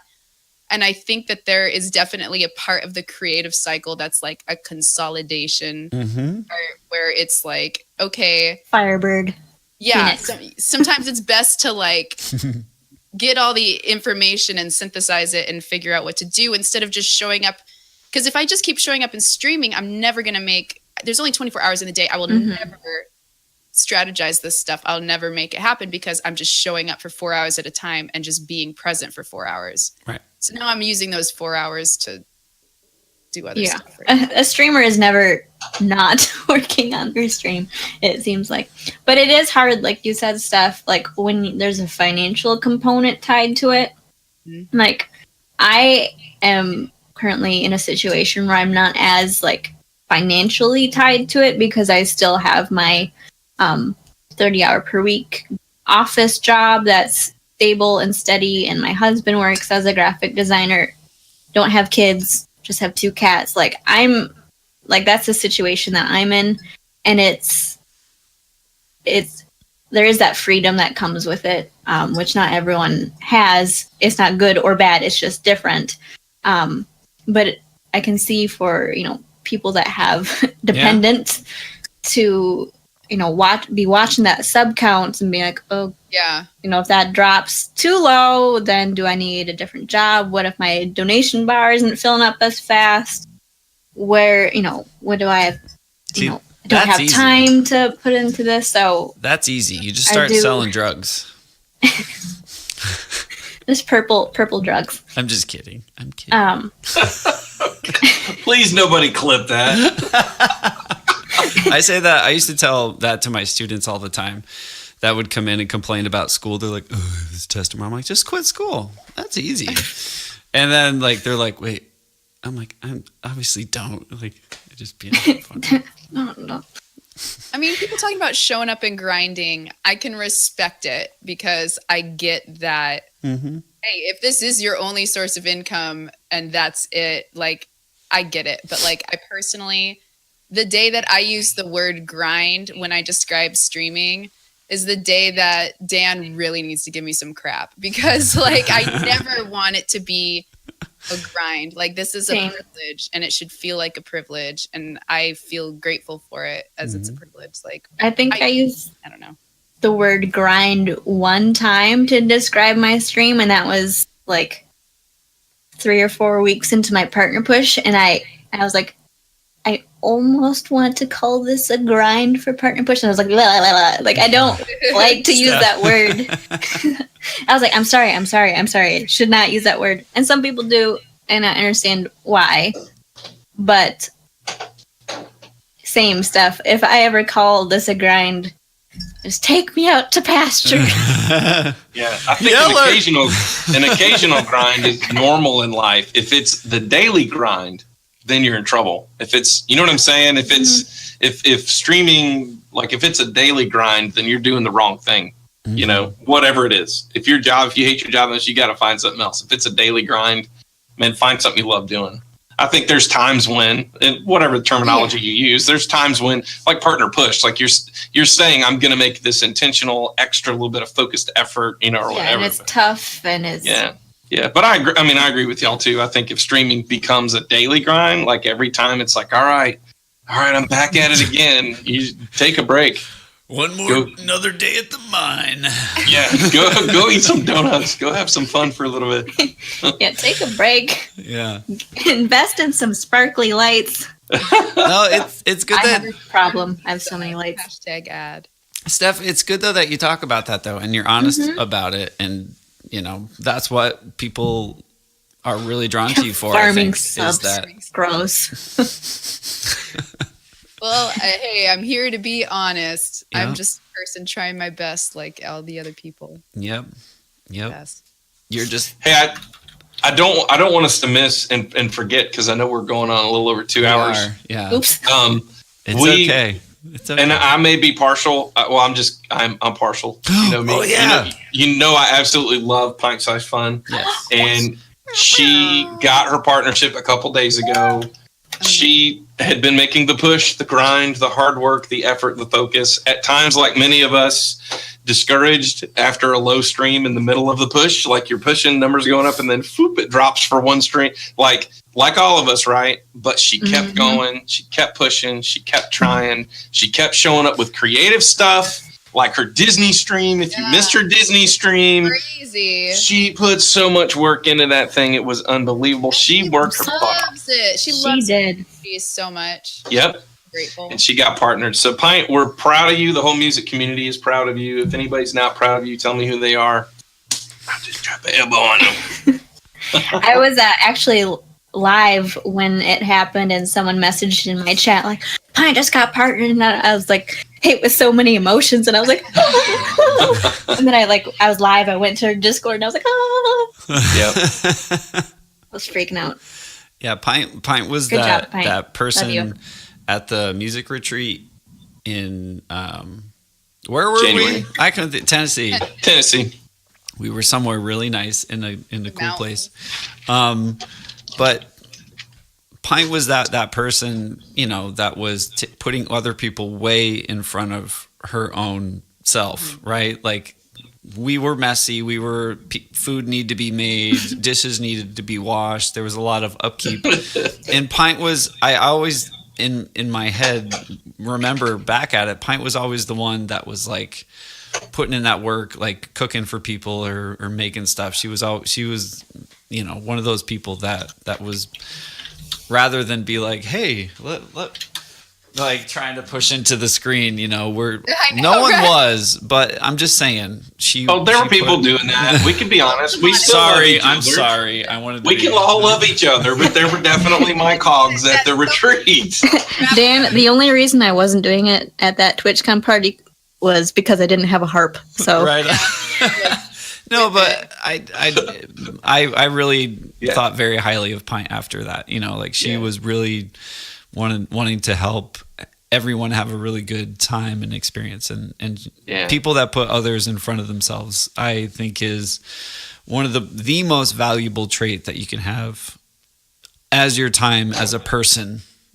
So it's very well deserved, and we're very proud of her. So. Yeah. Good job, Pat. Good job, Pat. Drops that like dad wisdom. Like here's a deep life lesson. I'm just gonna. I've been like really old man in it like the last like 2 weeks. Like people come into chat and I just go on this rant. I like getting old. I'm like, yeah, I don't know. Change of seasons. Change of Dan. I like it. I like it though.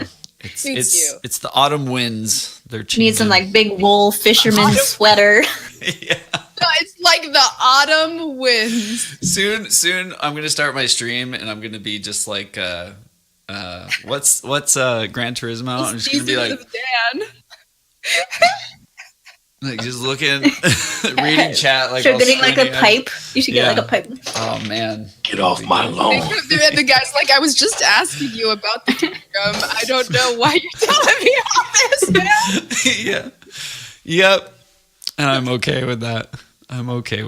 But let's do this. My wife is going to be coming home in a little bit. She's like, "Wow, it's still going on," and I'll be like, "I'm sorry," but Meadow. It has been a privilege and a long time coming to have you on here. Honestly, one of the biggest things that I was waiting for to ask you on here, because I knew you were going to get partnered, and it was like, I was like, oh, I would love to have her on as that when that happens, or I don't know, because I know you worked really hard and you take it very seriously. So talking about your approach, well, you know what I mean, like you know what you're doing. So like this has been a really awesome episode, and I hope everyone in chat that's here and maybe the audio listeners have pulled something from it, as far as, if you're starting to stream or you've been streaming a long time, these talks we're not just doing it to do it. I think it's very cathartic for a lot of us, just to talk about these subjects or throw out ideas and all that. I don't know. It's really cool for me, and I hope you guys enjoy it too. But seriously, thank you for taking the time. I know we all know how busy you are. So whenever a guest is able to make time, I really appreciate that. So yeah. Do you have anything coming up soon that you'd like to talk about, or would you mind sharing your social media links just so new folks can go find you if they don't know you already? Sure. Well, some things coming up is I'll be redoing my audio setup, as we discussed earlier. So moving from a Blue Yeti to some sweet Rode mics. So there'll be an upgrade hopefully in the next week and, the next month as I tinker with it. Mm-hmm. I'll be at TwitchCon. I have a panel that will be 10:30 on Sunday, Pacific time, talking about variety streaming, and I have a bunch of different streamers in kind of different categories. I have Katie Peters Plays, who's a variety game streamer, Glitch Butt, who is a variety creative game streamer. She kind of does a bunch of stuff, and Lily Vanilli, who is a variety streamer. She does everything from games to creative to fitness. Mm-hmm. So it was my panel that I submitted, so I'm the fancy schmancy moderator. So we'll be talking about variety streaming, and that will be live streamed on the Creator Camp page. That's the Sunday of TwitchCon at 10:30 Pacific. So if that topic is of interest to you, tune in for that. And my social media, let's see, twitch.tv/MeadowFox. And on Twitter and Instagram, it's MeadowFox with a pesky underscore at the end.